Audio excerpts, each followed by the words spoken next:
केंद्र सरकारने नशामुक्त भारत हे अभियान सुरू केलेलं आहे. त्याच धर्तीवरती महाराष्ट्र सरकारने सुद्धा हे अभियान सुरू केलेलं आहे आणि त्याचाच एक भाग म्हणून मुंबई पोलिसांनी नशामुक्त मुंबई हे अभियान सुरू केलेलं आहे. त्यानुसार मुंबई पोलिसांनी 2025मध्ये अंमली पदार्थ विरोधी कायद्यान्वये एकूण 1096 इतके गुन्हे दाखल केलेले आहेत. त्यामध्ये 1386 आरोपींना अटक करण्यात आलेली आहे. मुंबई पोलिसांनी 2025मध्ये एकूण 1653 किलो वजनाचे अंमली पदार्थ जप्त करण्यात आलेले आहेत. त्याची अंदाजी किंमत 814 कोटी इतकी आहे. 2025मध्ये PTNDPS कायद्यान्वये एकूण 2 जे आरोपी आहेत त्यांना स्थानबद्ध करण्यात आलेलं आहे.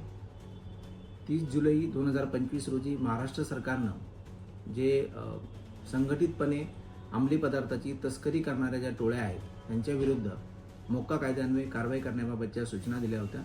त्या अनुषंगानं मुंबई पोलिसांनी एकूण 2 ज्या संघटित टोळ्या आहेत त्यांच्यावरती ही मोक्का अन्वये कारवाई केलेली आहे आणि त्यांचं विरुद्ध माननीय न्यायालयामध्ये दोषारोपपत्र सादर करण्यात आलेलं आहे.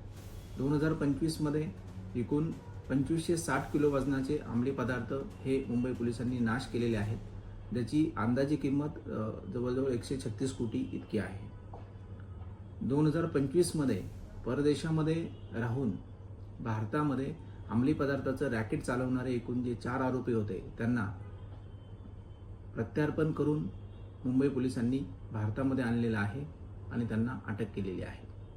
त्याचप्रमाणे 9 वर्षाच्या अनुषंगानं मुंबई पोलीस सतर्क आहेत. 9 वर्ष स्वागतादरम्यान कुठेही अंमली पदार्थाचा वापर होणार नाही त्या अनुषंगानं पोलीस स्टेशन व अंमली पदार्थ विरोधी कक्ष यांनी काही विशेष पथकं तयार केलेली आहेत व कुठेही अंमली पदार्थाचा वापर होताना निदर्शनास आल्यास त्यांच्यावरती कठोर कारवाई करण्यात येणार आहे. धन्यवाद.